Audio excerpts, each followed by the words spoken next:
Hi everyone, in this series of episodes we're going to be taking a closer look at Charles Ives, who I think is a seriously underrated composer. He's one of the first really well-known American composers. Well, I say well-known, I know he's a new name to a lot of you out there, but he lived from 1874 to 1954, and if anything sticks out about him, it's his penchant to throw in the popular songs of his youth, Civil War songs, and also hymns into his own music. So that in itself is pretty cool and definitely is a listening point for anyone who hasn't actually heard his music before. Ives was born in Danbury, Connecticut in 1874. So that meant very little to us, so we decided to go up to Danbury and see if we could hunt down some Ives memorabilia. And it's all there, from his birthplace, which we sadly couldn't get into, but we poked around anyway, to the shed his father used to play his flute in, to the cemetery plot where he and his family were finally laid to rest. It's actually a real whopper of a family. Ives was, after all, a 9th generation American. So think about that, 9 generations in 1874, steeped in American history and culture. It's no wonder his music sounds the way that it does.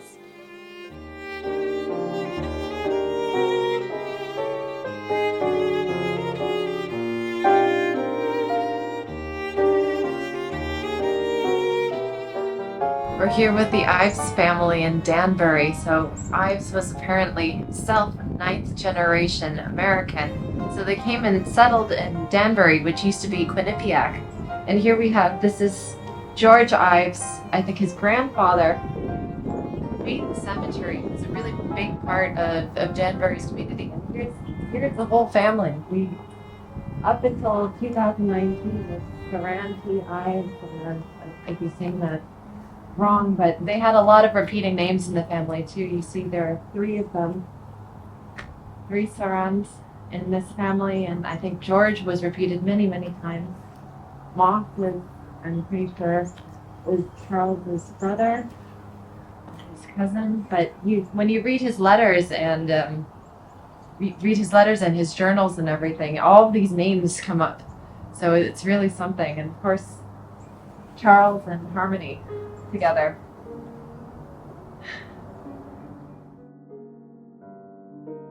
To place this into some sort of context, just look at the people that surround us in our families today. Ilya is Ukrainian, my mom is a Taiwanese immigrant, and my dad's side of the family came to Pennsylvania from Germany around 1750. So our families inspire our worldview, our culture, and inevitably our music.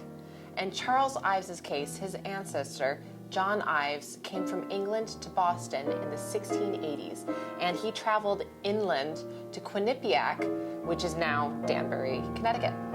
And he helped it become the town it now is. The town of Danbury, incidentally, helped create the hatting trade with the introduction of felting into the Americas in the 1700s.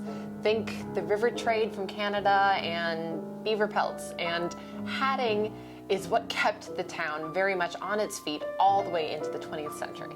I have a feeling, though, that you didn't tune into this video to learn about the intricacies of the hatting trade. So let's fast forward a couple centuries to George Ives, Charles Ives's father. George Ives always loved music, even as a little boy. In fact, here's an anecdote. George begged his parents for a piano, which they always declined to get him. There were no other musicians in the family before this, so they wanted George to grow up and be a lawyer, someone important who would make them proud. So George naturally found ways to evade this. He picked up the flute at the age of 6. We don't know where he got it, but it was a good and, most importantly, portable instrument, which was easily squirreled away. In fact, he would often sneak off to the shed behind the house to play his flute where no one could hear him, and that actually is the exact shed in this picture here, still standing. But he still wanted that piano and would pick up odd jobs to earn his money to buy it, even as a 7-year-old. When he missed the family 4th of July picnic to work, that was it. His parents capitulated and bought him the piano. If we fast forward to George's older years, we find that he had become the youngest ever Army bandmaster during the Civil War. He played a multitude of instruments, conducted, sang, and eventually became the musical center of Danbury after he got through the war unscathed. The choirs, bands, orchestras, and camp meetings were all led by George Ives, pretty much single-handedly. He was also the go-to music teacher in the area, feeding his students a steady diet of Bach and Stephen Foster. So that in itself is interesting. Bach is the father of harmony, known to all and indisputably great. If you're drenched in Bach's work as a student, you either come out with a great love and sense of awe for the master, or a straightforward irritability with the difficulty of his work. Couple that with the music of Stephen Foster, the American composer of Oh Susanna, Camptown Races, and Old Folks at Home, it's a perfect recipe for Charles Ives' own music. But the choice of Bach and Stephen Foster, it's a strange one, and we have to put ourselves in the mindset of that time to understand it. Late 1800s, small town America, with the Civil War a very present and looming force. What composer better encapsulates that time other than Stephen Foster? George Ives always had a great love for the music of Stephen Foster. These were the tunes he was leading in the army bands, the songs that spoke to the soldiers in that really horrific and desperate war. There was an immediate connection to one of the most important events in George Ives' life right there in the music. Incidentally, George Ives had a quite literal run-in with the composer in the days before his death. Foster was a notorious drinker and had a real problem with depression as well. In the dark hours of the night, George bumped into Foster as he was walking home in New York City, knocking him over. As he helped the man up, he realized two things: that this man was Stephen Foster, his idol, and that he was also stone drunk to the point of danger. Ives helped him to his feet and got him to a hospital, but it was too late for Foster, and he actually died there a few days later at the age of 38. So this whole ordeal left quite an impression on young George, and possibly made it even more important to himself to keep Foster's music alive. It's also important to mention the idea of American music, which was a very vague concept at that time. And later generations, Stephen Foster was hailed as the father of American music. But this is an American music that is very different to how we think as classically trained musicians. It's not Carter or Glass or Adams or Nico Muhly. It's Stephen Foster, and Foster's music was popular songs. It's an important differentiation because what Foster was essentially doing was taking the heavy influence of popular music of the time, the hymns, the minstrel show songs, influence from the black church services where he often attended, songs from the black laborers that he would work alongside at the workhouse that he used to work at. And remember, this is all pre-Civil War America. He gave all of this his own spin. And here's the kicker: he notated these songs. And these songs have really endured into American culture. However, if you take into account what was happening in music on the other end of the pond during the same time, around the 1850s, you've got Wagner, you've got Verdi, Schumann, Tchaikovsky, Brahms, and Foster is suddenly a very far cry from this massive musical tradition. And while this sudden perspective might be a bit jarring, think of it this way. Europe had 1,000 years of developing their artistic traditions, slowly steeping their cultures over time into their art. But America, we had our independence only in 1776 and still were deeply struggling to find our own identity and culture as Americans. Possibly the field that this is most easily traceable in is visual art, which always seems to get ahead of music. So take the Hudson River School of Painting.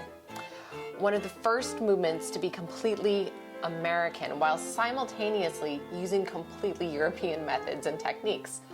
Thomas Cole, Albert Bierstadt, Frederick Church, all of these artists were inspired by European painters such as John Constable and Turner, and several of them were students of the Dusseldorf Academy. The settings were and are exquisite. The Adirondacks, the Hudson Valley, and the general view of these paintings is that the sublimity of nature to varying degrees reflects God. Now, the Hudson River School has its own name, its own movement in history and art. However, if we look at other American composers from this time, they aren't likely to stir much up in your memory. When was the last time you heard a William Billings symphony or a Dudley Buck cantata? How about George Chadwick or Edwin Jones? George Strong? Now, I know we've barely touched on Charles Ives himself, but there is a reason for that. There's just too much information. And how can we really understand Charles Ives here from our high horse in 2023 without understanding the mentality and the atmosphere that he and his father, his biggest influencer, grew up in? I think what's probably the most important in understanding Ives is, as we mentioned before, the great looming impact the Civil War had on people at that time. 618,822 men died in that war, and there was scarcely a family that hadn't been impacted.